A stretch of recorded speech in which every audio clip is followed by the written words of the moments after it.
Judas Iscariotes. Olá, queridos! Para quem não me conhece ainda, meu nome é Antônio Barbosa, seminarista, licenciado em História e pós-graduado em História e Cultura do Brasil. Sejam muito bem-vindos ao Direto ao Ponto. Se você ainda não é inscrito, se inscreva no canal, deixe um like, compartilhe para que juntos possamos aprender a Palavra de Deus e assim possamos enriquecer o nosso conhecimento. Continuando sobre a série A Vida dos Apóstolos, hoje estaremos falando sobre a vida de um dos discípulos de Jesus, que devido ao seu grande feito é conhecido no mundo inteiro como o marco da traição. O nome dele é Judas Iscariotes. Judas Iscariotes foi um dos 12 discípulos de Jesus, entre os primeiros a serem chamados pelo Mestre, conhecido como aquele a quem traiu o Salvador do mundo, o Filho de Deus, por 30 moedas de prata.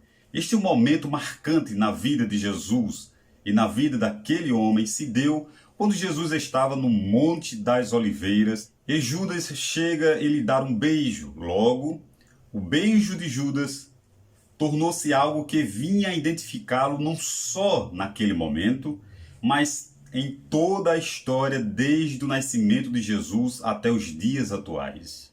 Aquele beijo ficou marcado como o beijo da traição.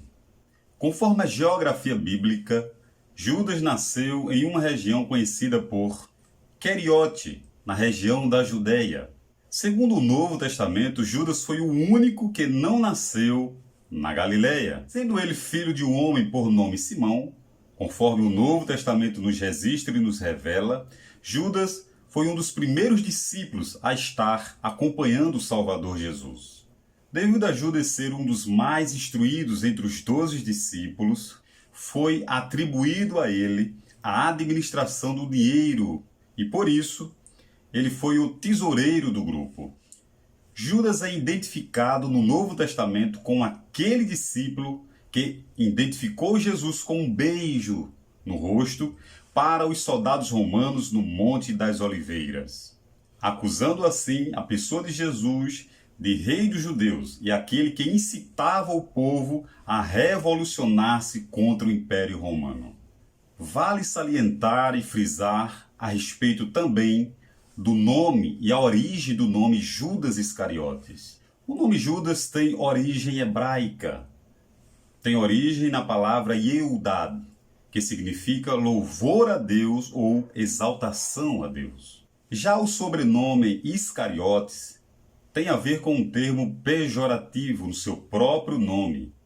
A etimologia do nome tem a ver com uma palavra que vem do latim chamada sicarius, que traduzida ao pé da letra significa assassino. Isto demonstra que antes dele conhecer Jesus, provavelmente, segundo alguns historiadores, Judas fazia parte de um grupo revolucionário.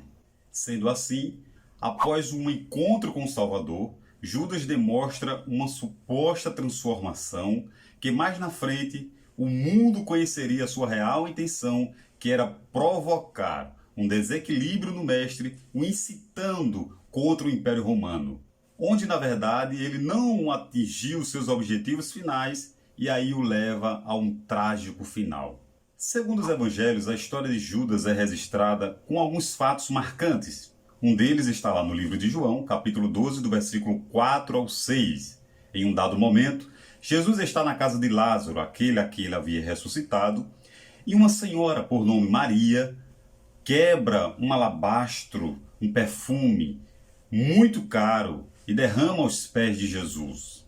Judas, por sua vez, a critica e diz assim: olha, por que esta senhora, por que esta mulher quebrou este perfume? Não seria melhor nós vendermos por 300 dinheiros ou denários e assim nós teríamos mais recursos para o nosso sustento?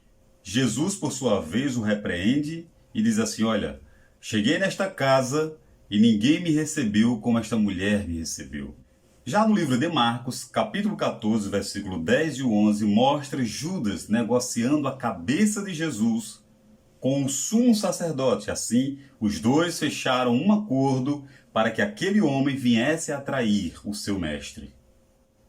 Porém, Jesus, sendo sabedor de todas as coisas e nunca se deixando a enganar por ninguém, no livro de Marcos, capítulo 14, versículo 17 ao 20, Jesus senta naquele mesmo dia com todos os seus discípulos e diz assim: eu garanto a vocês que um de vós há de me trair. E os discípulos ficaram preocupados, atônitos, sem saber quem era, e ficaram até com medo.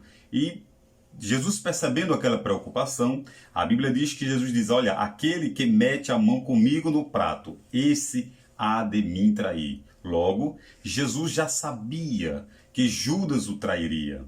Depois da Páscoa, depois daquele momento, Jesus vai para o Monte Getsêmani. E em oração com Deus e com os discípulos, Judas se aproxima dele e o beija no rosto. Aquele beijo, mais uma vez, repito, foi o beijo da traição. E logo avançaram sobre Jesus e o prenderam, o conduziram a Pôncio Pilatos e também a Herodes. Conforme Mateus capítulo 26, versículo 3 ao 5, a Bíblia mostra que Judas, ao perceber a condenação de Jesus e que não havia e não houve ali uma reação revolucionária, ele entra em remorso e não em arrependimento. O remorso de Judas o leva a um trágico fim, a um final de vida terrível e cruel.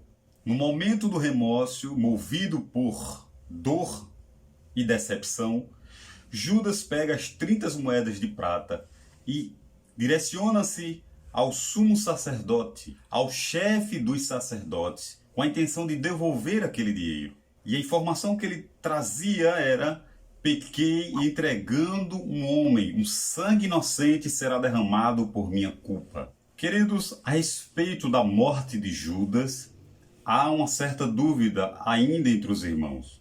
O ponto-chave se dá no fato de, em alguns evangelhos, a Bíblia registrar que Judas saiu para se enforcar. Porém, no livro de Atos, capítulo 1, versículo 15 ao 26, a Bíblia traz um esclarecimento a respeito disto, dando a entender que Judas saiu para se enforcar. Porém, acredita-se, segundo muitos estudiosos e muitos teólogos, que ao tentar se enforcar realmente, ele era um pouco acima do peso e o galho da árvore, da figueira, não suportou o peso daquele homem, vindo assim ele a cair.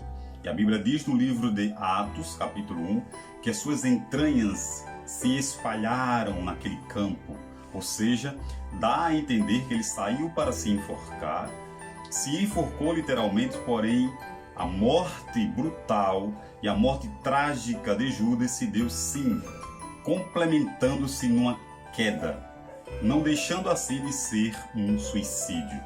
Queridos, que Deus vos abençoe em Cristo Jesus. Amém.